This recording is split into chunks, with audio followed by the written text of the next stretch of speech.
it's not only tariffs. The U.S. president is certainly taking aim at different parts of the world with talk about sovereignty or infringing on sovereignty, including with this country. Donald Trump says Canada, and he has said this on multiple occasions now, should become America's 51st state, and he has threatened to use economic force to make that happen.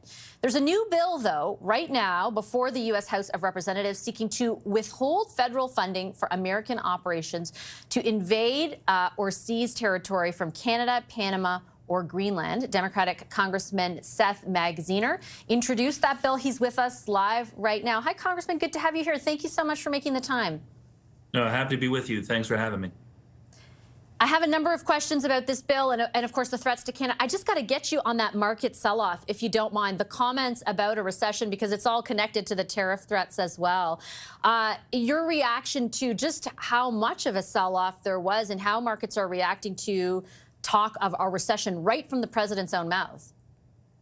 Well, this has been a reckless presidency by Donald Trump from the very beginning. Reckless in the way he's handled his foreign policy and certainly the way he's handled his economic policy, including starting trade wars with our allies unnecessarily. I think this is basically fueled by his desire to fund tax cuts, mostly for the wealthy in the United States. He needs to find money to fund those tax cuts for the wealthy, and so he's essentially raising taxes on consumers by raising tariffs. I mean, that's what this is all about. It's a money grab from consumers in the United States and our allies like Canada in order to fund tax cuts for Donald Trump and his billionaire friends at Mar-a-Lago. It's a terrible mistake.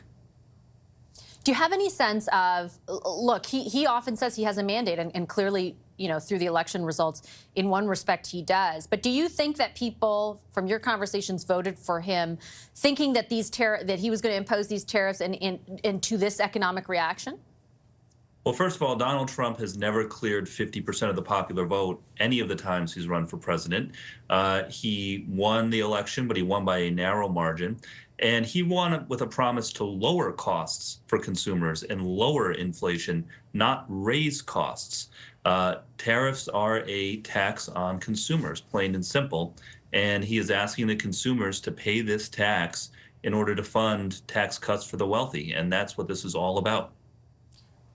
I want to ask about this bill because we have been kind of consumed in this country by the threats that Donald Trump is making to our sovereignty. Initially, people in the federal government who had met with him dismissed it as a joke.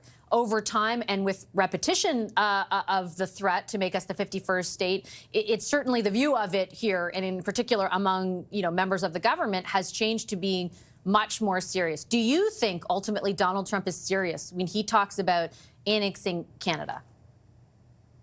I think that Donald Trump has to be taken at his word, and that doesn't mean he'll be successful. That doesn't mean that he'll get what he wants, but we would be foolish not to take him at his word. And the important point about my bill is this: the American people have no desire to engage in hostilities with our allies, not with Canada, not with Panama, not with, there's been polling on this, and by an overwhelming margin, the American people do not want to be engaging in any sort of aggressive action, military action toward our allies.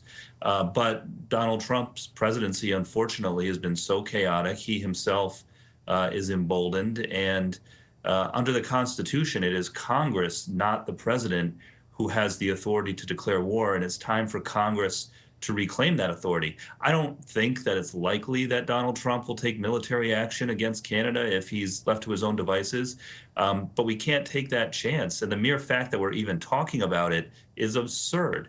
But under the Constitution, under Article 1 of the U.S. Constitution, it is Congress that has this authority.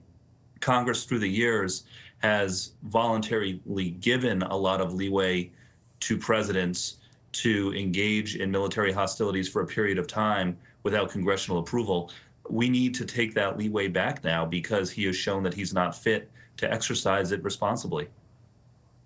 And what's your assessment of the level of support in Congress for the bill you've introduced? And to what degree, if passed, do you think you could utilize what it allows you to do to be able to block? I mean, as you say, it's crazy that I feel like I'm even asking the question, but I do feel like I have to. Like, would you be able to block something like that from happening?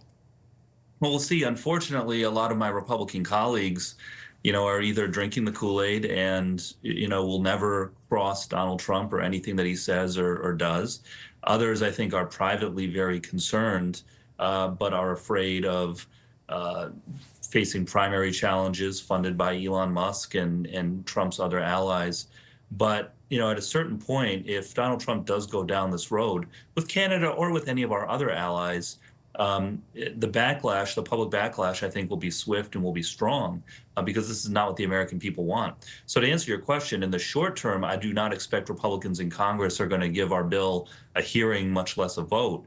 But I wanted to put this marker down because if President Trump does do something irresponsible, then I think the uproar among the American public is going to be tremendous, and we'll have to be prepared to move quickly if need be. Congressman, just one final question for you, because in the Canadian context, at least, Donald Trump, at one instance after he became president, but before he was inaugurated, did rule out using military force on Canada. But he said instead that he planned to use economic force, essentially economic coercion. Our own prime minister last week said, it is his view that he thinks Donald Trump wants to crush the Canadian economy in order to be able to take us over and make us the 51st state. Is there anything Congress would be prepared to do to step in, or is able to do to step in the way of something like that from going forward? Well, listen, I think that a number of Republican members of Congress are privately very uneasy about these tariffs. They understand that tariffs raise cost on consumers, are bad for the economy. And again, there may be isolated instances here or there where a specific tariff makes sense, but broad across the board tariffs, as we have seen from the Trump administration, like even a number of my Republican colleagues privately know that this is bad economics and bad politics. When will they develop the courage to actually say something publicly and stand up to the Trump administration? That's the question. I appeal to them, as often as I can, in any way that I can, to show some backbone and stand up for their constituents instead of the president. But I think, unfortunately, it's going to take some time for that realization to hit home that they are hurting their own constituents by letting Donald Trump go forward with this. Okay, I'll leave it on that note. Congressman, thank you so much for making the time for the conversation. I appreciate it. Thank you for having me.